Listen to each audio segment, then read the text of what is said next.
जय मसीह की। स्वागत है आपका आपके अपने चैनल एस के अनमोल प्रेम में।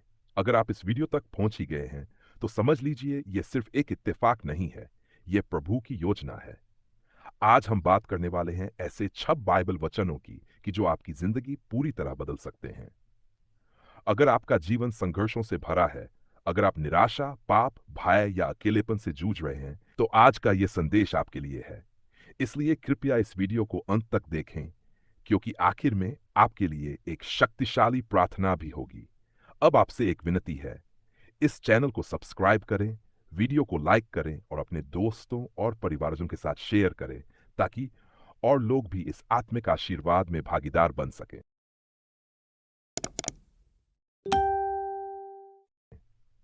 तो आइए प्रभु के वचनों की ओर बढ़। पहला वचन, यिर्मयाह अध्याय 29 पद 11।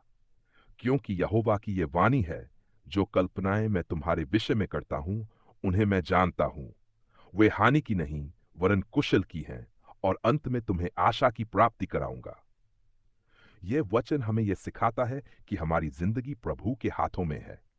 चाहे हम कितनी ही कठिनाइयों से क्यों न गुजरें, वह हमारे लिए भला ही सोचता है। वह हमें हारने नहीं देना चाहता, वह हमें आशा देना चाहता है। जब जीवन की राहें अंधेरी लगे, जब कोई सहारा न दिखे, तब इस वचन को याद रखें। परमेश्वर की योजना भले और आशापूर्ण भविष्य की योजना है। दूसरा वचन, भजन संहिता अध्याय 23 पद 4। यद्यपि मैं घोर अंधकार से भरी हुई तराई में होकर चलूं, तो भी हानि से न डरूंगा, क्योंकि तू मेरे साथ रहता है। जब आप अकेलेपन, अवसाद या गहरे संकट में होते हैं, यह वचन जीवन में रोशनी की तरह है। यह हमें भरोसा देता है कि चाहे कोई भी परिस्थिति हो, परमेश्वर हमारे साथ चलता है। वह एक ऐसा परमेश्वर है जो छोड़ता नहीं, डराता नहीं, बल्कि संभालता है। इसीलिए अगर आप अकेले महसूस कर रहे हैं, तो जान ले कि आप वास्तव में अकेले नहीं हैं। तीसरा वचन, मत्ती अध्याय 11 पद 28। हे सब परिश्रमी और बोझ से दबे हुए लोगों, मेरे पास आओ, मैं तुम्हें विश्राम दूंगा। यह वचन हर उस आत्मा के लिए है जो थक चुकी है, टूट चुकी है और जो अब और नहीं सह सकती। यीशु हमें आमंत्रण देता है कि हम उसके पास आएं, वह हमें विश्राम देगा। आपका बोझ कितना भी भारी क्यों न हो, यीशु उसे उठाने के लिए तैयार है। बस उसे पुकारिए और देखिए कैसे वह आपके जीवन में अद्भुत शांति लाता है। चौथा वचन, यशायाह अध्याय 41 पद 10। मत डर, क्योंकि मैं तेरे साथ हूं। इधर उधर न ताक, क्योंकि मैं तेरा परमेश्वर हूं। मैं तुझे दृढ़ करूंगा, वरन तेरी सहायता करूंगा। जब डर आपके जीवन पर हावी हो जाता है, डर भविष्य का, डर असफलता का, डर खो जाने का, तब यह वचन आत्मा में विश्वास और शक्ति भर देता है। परमेश्वर कहता है, मैं तेरे साथ हूं, तू अकेला नहीं है। मैं तुझे संभालूंगा, तेरे हर संकट में मैं तेरी ढाल बनूंगा। क्या इससे बढ़कर कोई आश्वासन हो सकता है? पांचवां वचन, रोमियो अध्याय 8 पद 28। हम जानते हैं कि जो लोग परमेश्वर से प्रेम रखते हैं, उनके लिए सब बातें मिलकर भलाई ही को उत्पन्न करती हैं।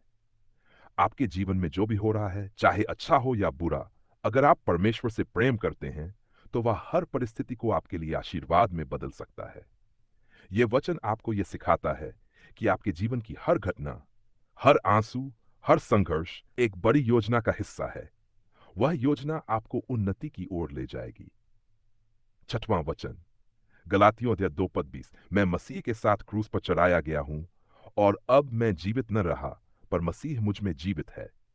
यह वचन जीवन का सार है।